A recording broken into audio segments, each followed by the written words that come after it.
I'm Ben Silverio. And I'm Helena Handbasket. And it's time to party! We're not doctors. We don't give medical advice. Please drink responsibly.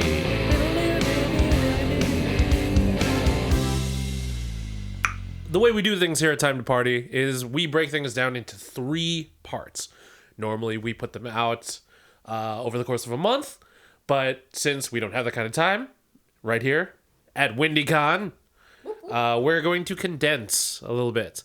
So part 1, we will be presenting you with a drinking game and a smoking game where you can play along as you rewatch or watch for the first time whatever media we're talking about. In this case, it's Loki, episode 1. Can be found on Disney+. Correct. The second episode, or the second section, we will be reviewing said episode, telling you what we thought about it, random tangents, stories that may be loosely related, and then Ansel will reel us back in. And then we'll probably sing a song at some point. No, it's a variety guarantees, show. But if you want it, we can. And then part 3 is the edutainment section, where we take a look at a piece of technology inspired by the movie, and we take a nice shallow dive, not a deep dive. We don't have that kind of time or attention span. Like a tide pool, like one of those ones you'd see at the aquarium where they used to let you touch the animals. Exactly. It's like really messed up. We like to call it our lazy river of edutainment. You know, hop in the little floaty thingy. Pop a beer or a LaCroix. Or some tea. If you want. A nice I was going to say a cola or Depends a soda, on the lazy river in question, I pop. suppose. No, I say soda. Well, you're from Philly and I'm from New Mexico. Yes, neither of us say pop. Neither of us say pop because, like, what? Pop. Community. Whoop, whoop. That's going to happen a lot, too. But I feel like as the guest host who's now been on the second episode, I should also inform you that most of our edutainment happens, 30 minutes before we start. At least that's been our experience. Hopefully, our very good friend and executive producer and co-host, the Enigma, Aaron Klein, is still okay with that. Yes. I mean, we're going to talk about it. It'll be cool. It's going to be great. Well, I just also want to preface that if you are not a drinker or a smoker or a person who partakes in these things, that's totally okay. You know, it's also No really pressure. fun. LaCroix. You know, it's also super fun. Make yourself a fun mocktail. Do it responsibly. Capri Sun. Yes. Love a Capri Hell yeah. Sun. Yoo-hoo. Hell yeah. Basically, what makes Coke you Zero. happy and feels good for you and is good for your body, do that. Okay? Just so happens that for us, it's these lovely drinks prepared by our excellent producer, Ansel Birch, our host and post. Ding. Hello, everyone. Ding. So handsome. So, Rule number 1. rule number 1, which I think we all had across the board, was hair flips. Anytime you see Loki do a hair flip, which I can't do because my hair is now officially like a third the length of yours. It's true. Which you can't see, it's under his beanie, but... Yeah, will you demonstrate without knocking the mic? Yeah, there you go. Oh, that was a gentle one. Anytime you see Loki do a hair flip. It was a very Tresemme hair flip. Ooh la la. So what would you say what kind of rule would you say that is? Is that a hardcore rule that you want to do shots for, or is that a sipping rule? How many hair flips did you count? Because you were keeping tally. I counted 6, and I'm pretty sure I missed them. I think that is not a shot rule. I think that is That will kill you. dangerous. I would say that is take a sip when you see Loki do a hair flip. The nice thing about these drinking rules is that they're a la carte. You can pick the ones you like. Yes. Oh my God, that You made me want... Should I not want taco do so all bad. of these. No. Please don't pick and choose these ones. Also, these are just funny things that we noticed that we... Anyway. Alternatively, if you have a set of Loki horns at your disposal, just put it on the TV, and every time the head matches up with it, it's like that Santa hat game. It's like the Santa hat game. Yeah. I love that. Aaron loves that game. That's hilarious. Do you have... Okay, what are you... All right. How many rules do you have? Not a lot. I have 12. Jeez. So my first rule is a shot rule out of respect. We like to give respect around here at Time to Party because there are a number of individuals out there in the multiverse that deserve our respect. And one of those individuals is Eugene Cordero, a phenomenal Filipino-American actor who is in like everything now. That's so cool. Let's start with Tacoma FD, The Good Place. What character does he play? Because you are the expert at like having the litany of actors that have played roles, and I do it in the moment, and if I don't do it in the moment, I won't retain it. But who did he play? In Loki, he was Casey. Okay, great. Yes. Love that. If you watch Tacoma FD, he's Andy. If you've seen The Good Place, he's Pillboy. Also, that whole scene that he has is like, it could have been such a throwaway scene. Yes. We'll talk about it more, but it could have been a throwaway, but it is tremendous. Yeah. We normally say tune in next week to hear more on that, but just stay there won't be a where next you week are. on this one. Hold on to your seat. Sit down. Stay. Keep checking your texts. We'll get around to it. Roll over. Okay. Lay down. I love that. That's a dedicated shot. Yes. Eugene Cordero deserves your respect. He's an up-and-coming act. I don't even want to say up-and-coming because he's like I think everywhere. landing Loki He's established. He's but I think this will be like a really big push forward for his career. I think that's cool. Yeah, I mean, he's headlining a series on True TV and Tacoma FD. But like, he was also in The Mandalorian. Yeah. He's doing great for himself. You know, Get that Disney money. Yeah, get that exactly. sweet Disney. He's almost got the hat trick. Milk that mouse. He's got Marvel. He's got Star Wars.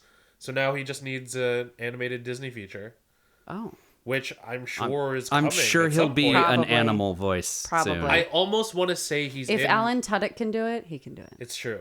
I want to say he's in Encanto, which is coming up. He is I'm not. sure our host and post will correct me You're welcome. if I'm wrong. Also, no but- shade to Alan Tudyk, but like... No, he's great. He's great, but also like, this actor is phenomenal, so like, props. Absolutely. And if you don't know who Eugene Cordero is, look him up. Eugene He's very Cordero. funny. What a great name.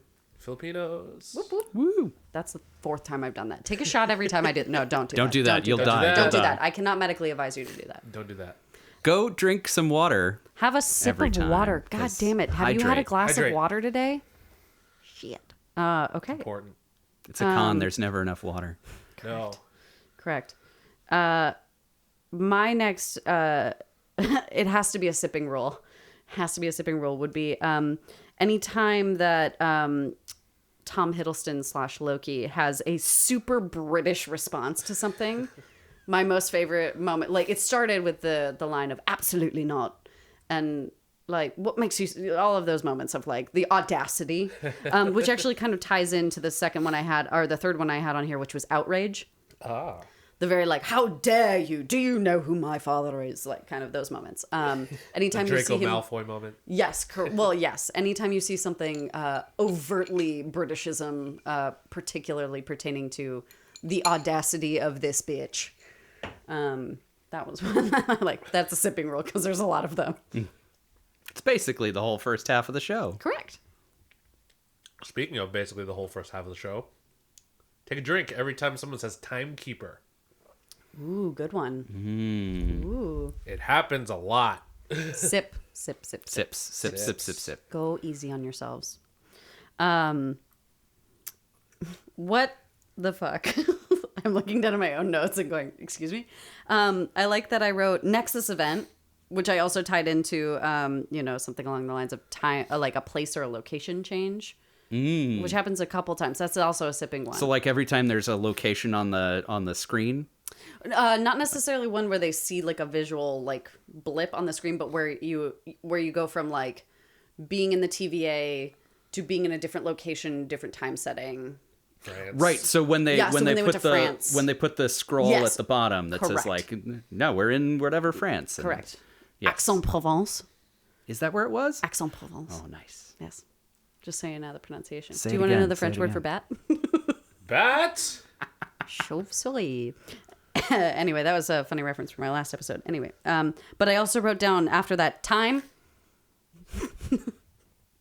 Just anytime they say just- time. Just time. Time. Oh. I don't know where that note was going. I would say don't follow that one. Whatever that means. I don't know what that means. I'm pretty sure there was a Nexus event, and the other Helena wrote that down. Yeah, I think every time somebody says time, everybody in the room goes, "Hey, hey, all right." It's like we'll call that a cheers rule. It's like that horrible, shitty moment where like a server drops a plate and it breaks, and everyone goes, "Yeah!" and starts applauding. It's like, fuck off. Having been in the service industry, I'm like, don't do that. Don't do that. I'm already having the worst 5 minutes of my day. Or I'm having the worst 5 minutes of my day reliving those moments for myself. Or when your plane lands and people clap. I mean, if it's a particularly turbulent flight, yeah, and you're still alive, sure. Great. If you're in the Tiny Dancer scene in Almost Famous, yeah, go ahead, clap when you. But if it's just a normal Tony Dancer, Tony Dancer. But if it's a normal flight, why are you clapping? I couldn't do it. Right? I think it's amazing. I have a friend who's a pilot. I think it's like really cool that she can do that. That is pretty cool. I'm like, I don't get that. If I needed to land the plane, it would go less well. I can file my taxes by myself, but that's about it. Ooh. That's the most impressive thing. And you've got impressive taxes. Yeah, how about it? I probably fucked them up. Anyway, you have another one. If you'd like to match the energy of our good friend Mobius, I suggest taking a hit every time Owen Wilson is charming.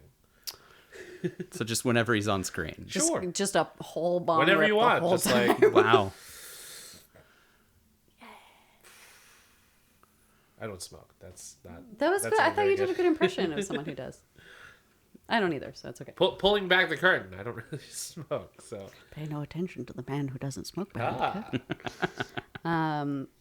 This is a singular drink, so I would say this is a shot in honor of Owen Wilson's incredibly egregious French accent. It is bad. And I don't know why French keeps coming up in our podcast, but like I never talk really about being a French major, but anytime we come together, I'm like, we got some French going on in this, but it was really bad. That was like one of the worst French accents I've ever heard. I would like to propose another shot rule. Yep. For America's ass. Oof. Captain America. There we go. We do get a brief cameo from Earth's Mightiest Heroes. It's a Marvel show after all. But because Captain America's the best, don't disagree with me. Because I can't hear you. Let's try my drink. Take a drink for Captain America. Hey, that booty. That is America's ass. Mighty fine. This one would apply to the show more globally. Well, I guess it could apply during this. So you could take a shot for any time there is a Loki variant. So we see the one Loki, and then we see perhaps a secondary one towards the end. So that could be 2 drinks. Yes.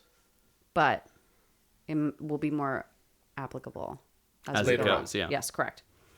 Yeah, the second episode especially. There's yes. And then what? Episode 5?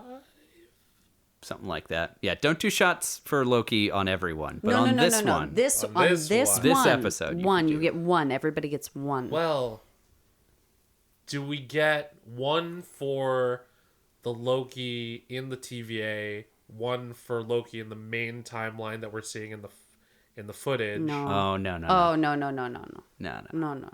One that's like supposed to be a very distinct, the Loki we are following, and there's a variant. You know what I mean? Like, plus, we are saying variant, and the one in the film strip, that's Loki Prime. That's Loki Prime. Correct. Loki Prime, now on Amazon Prime. What does Optimus Prime say? Oh, Autobots Loki. roll out. Loki, roll out. There it is. There you go. What's your rule? Yeah, what else we got? So I got one more. Take a drink every time Loki insults someone. I had that one too. That was fun. Yeah. And we weren't even sitting next to each other. We did it. I like that. Ding. Oh, I like that. Let's add that into the show. Ding. Yeah, just cheersing each other. Love it. Love it. How many more do you have? I have a couple more. Anytime Loki says Tesseract, take a sip. Oh, okay. All right. He has a few at the beginning.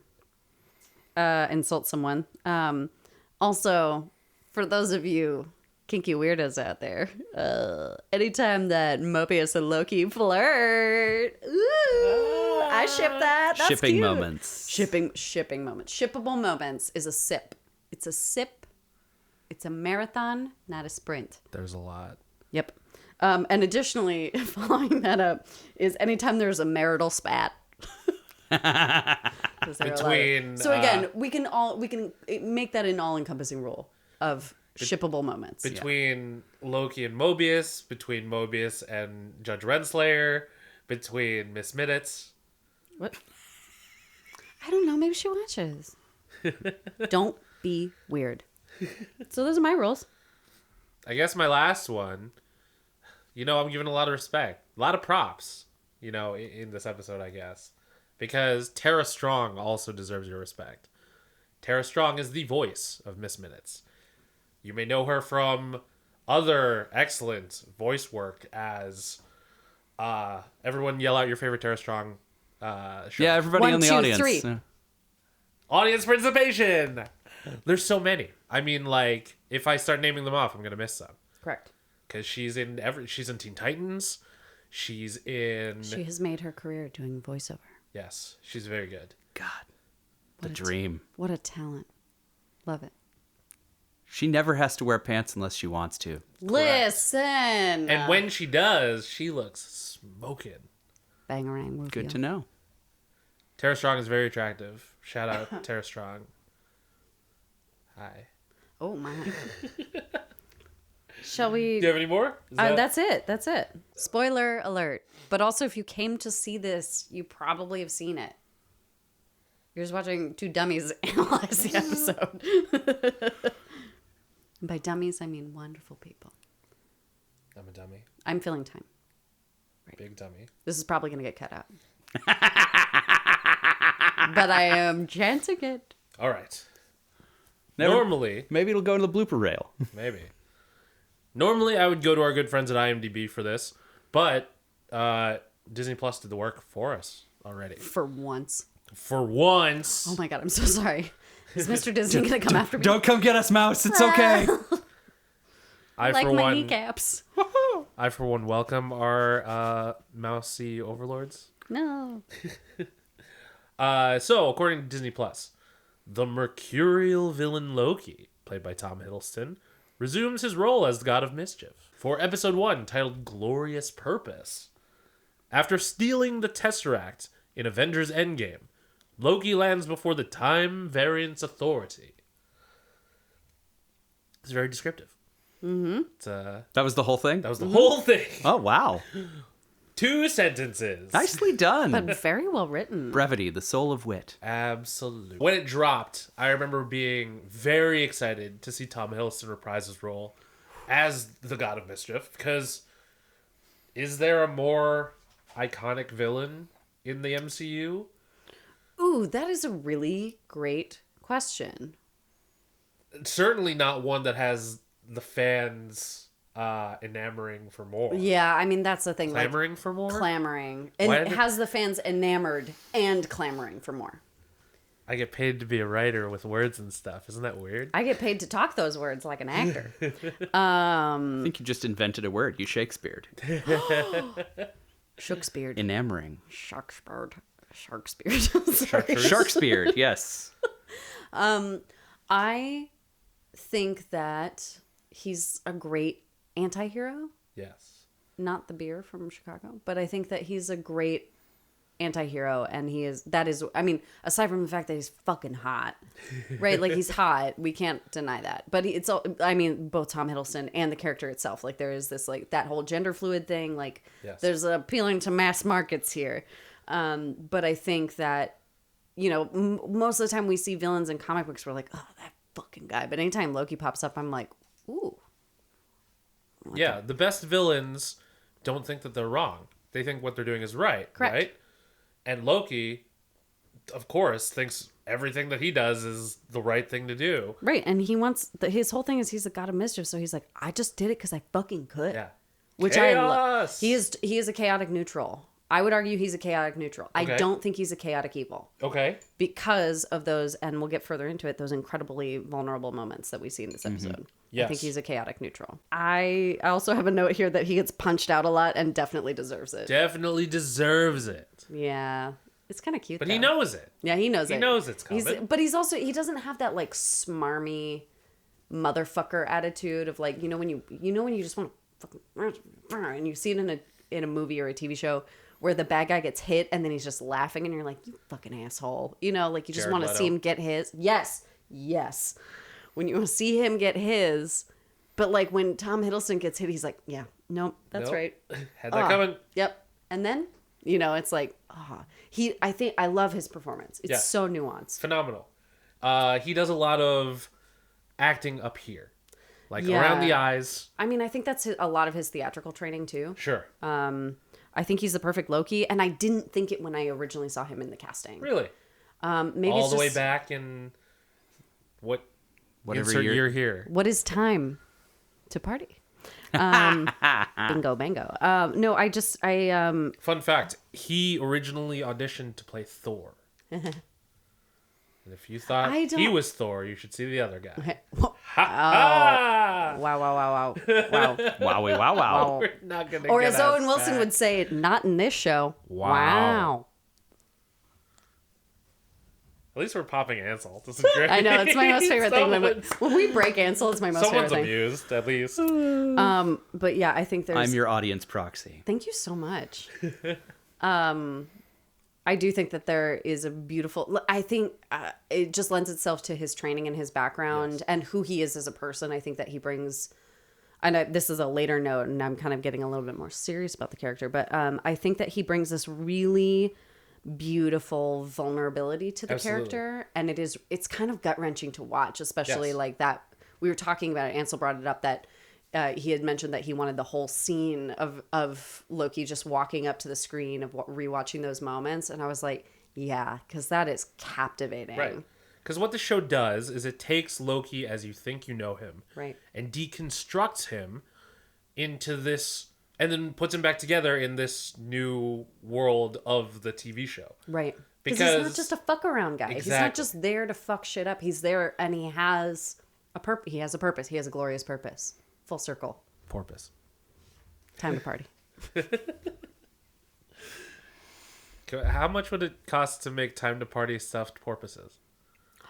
Is that in the budget? Time to porpoise. I mean, I think we could probably get like 3 of them. Aw, cute. What other notes do you have? To your knowledge, are you a robot? Oh God, that scene. Yeah, that scene is great. That is like the epitome of like... For all you people who went to theater school out there, I have a very expensive piece of paper that says I'm allowed to do this. The walk the grid moment where your instructor tells you, now walk as if you're walking through fire. Like, that is what that moment was, but he did it so sincerely. Everything about his and Owen Wilson. I think this is one of Owen Wilson's greatest roles, for sure. There's Not so Lightning McQueen. Ka-chow. Wow. So there's so much sincerity brought to the role of both roles, but at that moment of just like, because he knows so much, yet he's still kind of childlike. What if I am a robot? Then it'll... And he goes through that Melt you whole from the process inside. out loud, and we're like in on the joke, and that's why he... But also, it's such a quick moment. Yeah. Like, he Like, manages to shit. do that in, like, 2 beats. I think that sequence is the show. Yeah. Ooh. Tell me more Every about time it is him being faced with a new terrifying thing that he must master. that he must accept. Yeah. He must come to accept that there is a thing he doesn't know and walk through it. Wow. You were born to bring suffering and death. Is the paraphrase. You know, and like when he comes face to face with that fact by seeing what happens to Frigga because of him. Right. It's like, again, that vulnerability on display. This is why Tom Hiddleston is so good in like a lot of things, not just as Loki, you know? Yeah. Drink for Tom Heartbreak. Hiddleston. Yeah, give Heartbreak King. He's such a heartbreak king. And I also think I made a note further down about like Owen. I think we would be remiss to not talk about Owen Wilson's performance in this. I think that he is also bringing. I think that he's always had that kind of dumb charm, and I think a lot of people wrote him off. Yeah. For a long time, and then the level of both gravity and sincerity and honesty and softness that he brought to this role is so magical to watch, because he does have that moment of like, no, I want to help you and I want to help us, and you believe him fully, and it's like, whoa, wow. And that pays off later in the series. I know I'm jumping ahead, but like there are moments later on where you're really feeling what Mobius is feeling. Yeah. I'm invested in him. Exactly. Yeah. And then later on you get even more invested because of what he's going through. Because they break up. Spoiler alert. Anyway. I mean, all of you out there who have seen the show, you know what happens. Don't tell me. I'm not all the way through it. Exactly. That's the other part. I'm trying to stay spoiler free because Helena hasn't seen all of it. I haven't seen none of it. It's good practice for our audience. Yeah. Yep. What other notes do you have? Do you have other thoughts? Oh, she's on my shirt. I have to mention her. Miss Minutes. I have that note too.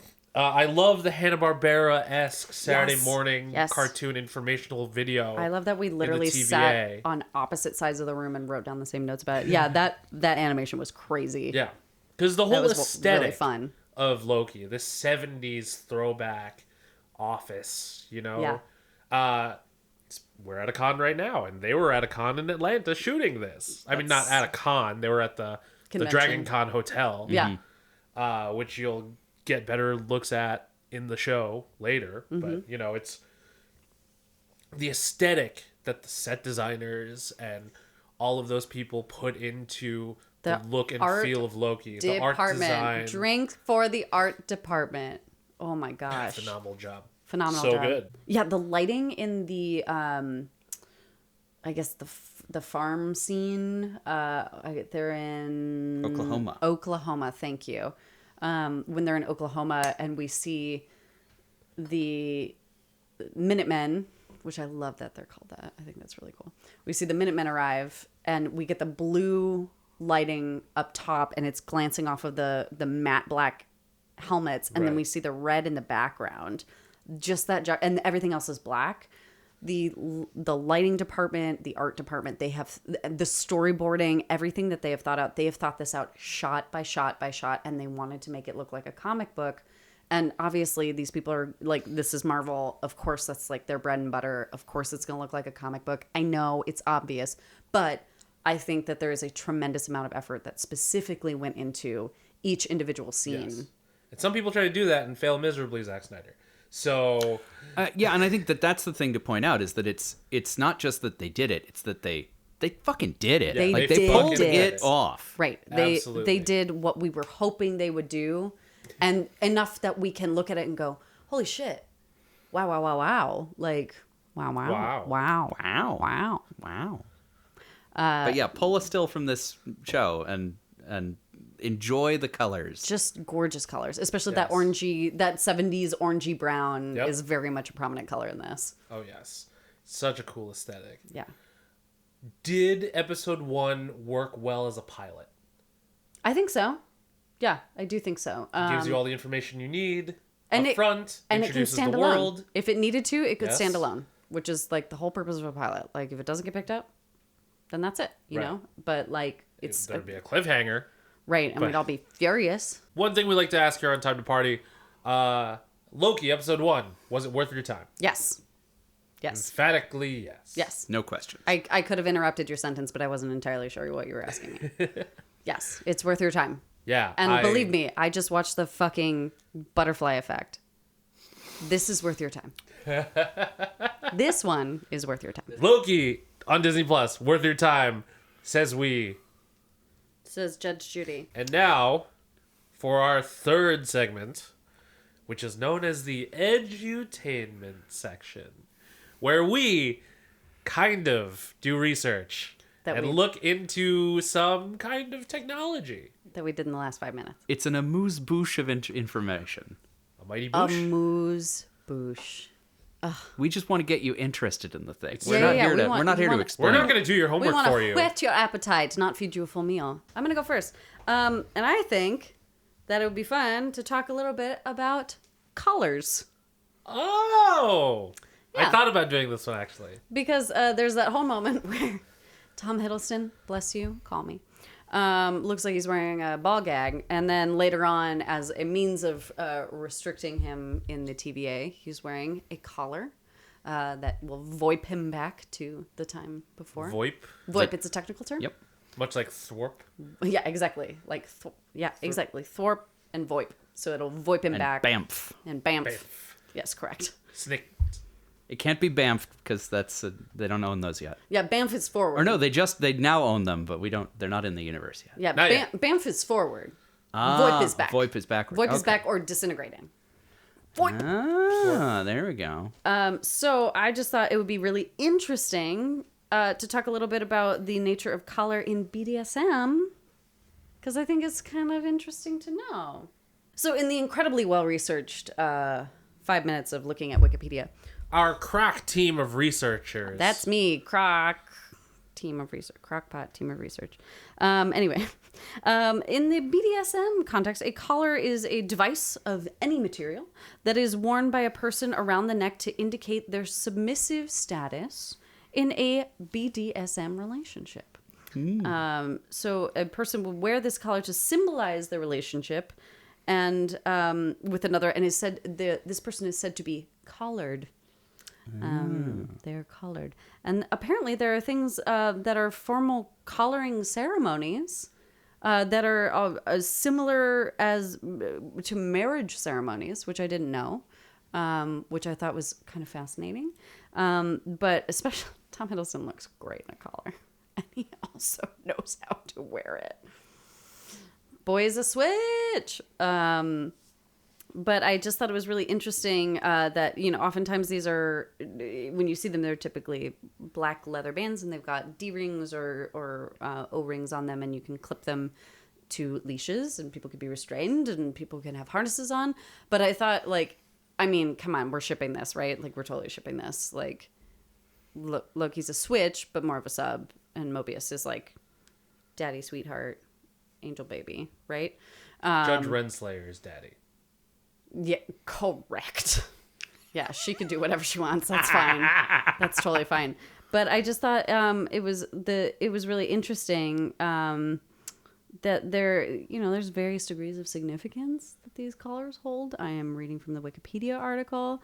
But some people may want to be viewed as being owned by their dominant person, by their dom. But I think it's just interesting how prevalent collars were in this, and how that is the greatest means of controlling someone, because it literally can send them back and make them, you literally have to make them repeat a timeline in this bubble time verse. So it is truly the most controlling control that could possibly happen. So I think we would be remiss to not acknowledge that there is also a kinky side to this. Loki fucks. Loki does fuck. For sure. So what you're saying is, with these ceremonies... Yeah. It goes like, here's my number, so collar maybe? I would like to speak to my agent. Apologies to Carly Rae Jepsen, wherever you are. Yeah, listen, Carly Rae fucks. She's a bad bitch. And Tom Hiddleston, call me. And Carly, call me. I am also a switch. In every sense of the word. Don't keep that in. Keep that in? I don't know. No, but I think, I don't know. I think we would be remiss to not, I think it's a really interesting key component of this whole verse, because there is that moment with the head of the Minutemen where he wraps the collar around her like a snap bracelet. Oh my God, do you remember those? As kids, where you do the snap and you just feel like you broke your wrist. Right. But yeah, there is that moment where he just gets her, and then has that moment of with the remote. She's like, cut it, stop, cut it. So I think, I don't know, it's just interesting to see how that speaks more largely as power play, not only in a BDSM capacity, but that's exactly what collaring is about, right? It's a power play thing. I highly doubt you'd ever see someone in a collar that there's not some element of that going on, But yeah, I don't know. I just thought it was kind of interesting. Shakespeare with his big ass collar. You know, Shakespeare was just writing gay ass poetry, and I mean that as someone who majored in Shakespeare.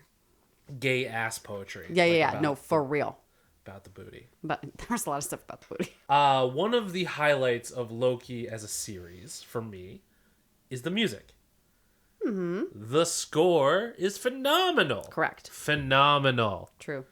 There's so many great musical moments by composer Natalie Holt. And one of the primary instruments used was a theremin. I love this. Yes. So I looked up the history of a theremin. Because it's an iconic sound that you hear in a ton of things. And it is, it's iconic and it is truly individual. It's true. What other instrument can replicate that sound aside from a computer? It was originally known as the etherphone. Etherphone. How did we ever switch to theremin? Ladies and gentlemen, welcome to the stage, Etherphone. The etherphone. Woo! It was also known as the theraminophone, the termenvox, All right. or the theraminivox.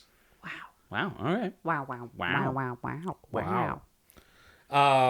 It is an electrical musical instrument controlled without physical contact. Like, that's wild. That's so cool. You play it by not touching it.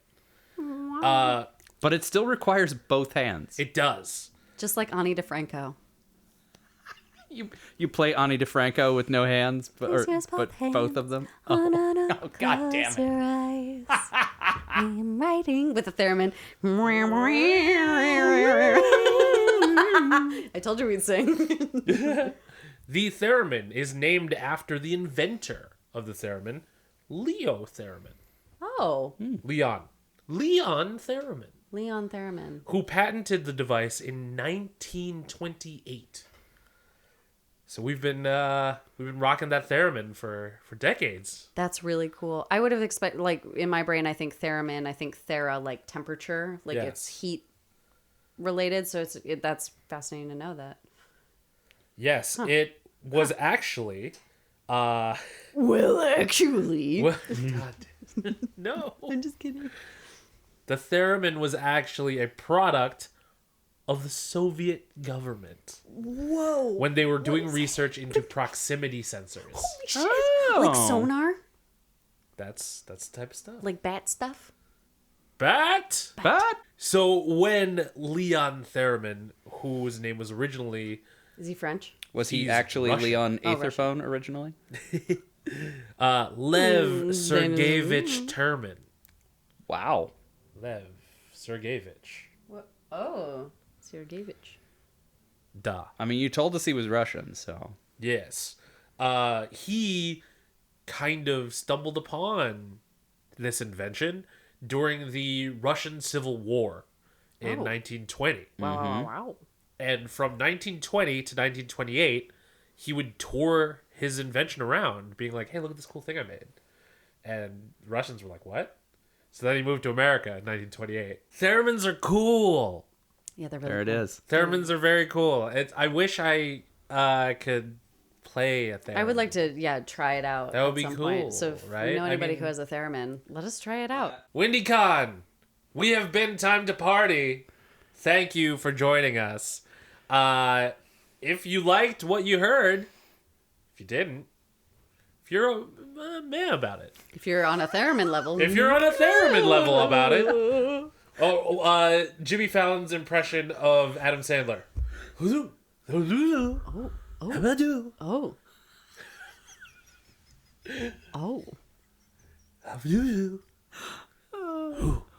I don't know. You can find us on the internet. I am at bsilverio20 on Instagram and Twitter. I am at the TheHelenaHandbasket, the Helena Handbasket on Instagram, and I am only Handbasket. We did this last time. Only Handbasket on Twitter. I am at Indecisionist on Twitter and at The Indecisionist on Instagram. Ben, what is it that you do? Well, in addition to Time to Party, this lovely podcast, hashtag Time to Party on all your social medias. That's time, the number 2, party. I am an entertainment journalist. I am a screenwriter, I guess. I have a piece of paper that says that I do that. I am a film critic. I talk about stuff a whole lot, basically, and sometimes I even get paid for it. Heck yeah, you're an all-around cool dude. Look at me doing stuff. You might see my name around the internet in places that... You don't want to be specific? Because I haven't technically started yet. So. Oh, okay. Can't be specific until you start. You can find a lot of my stuff at geekanything.com, where I probably have a movie review up right now. To look at it later. I see you. Third row. Read it later. Thank you. If he's right, it'll be on the screen. But yeah, for the past decade, I've been talking about movies and how cool they are, and now, specifically, we're talking about time travel and stuff. But often I wonder where we're going. Because no matter where it is, it's Helena Handbasket. That's me, Boyle. Hi. Hi. I'm your friend, and Ansel's friend, but I am also a professional burlesque dancer and circus performer, based in Chicago, Illinois. Additionally, I am an actor who can't talk about the movies that are coming out yet. But boy, oh boy, are they coming out. So if you follow my Instagram, you can see what movies I have worked on. Got some cool stuff coming up with some very cool writers that you probably know if you're at this con. So, true story. Correct. So, yeah, very excited to see how all of that goes and to be at cons talking about that movie. I have a piece of paper that says I'm allowed to make up characters and put them on stage. I paid a lot of money for that piece of paper, let me tell you. Well, Windycon, hopefully you don't get blown away by the wind. I am leaving. It's good, because we're done. But until next time, Windycon, be excellent to each other. And party on, dude!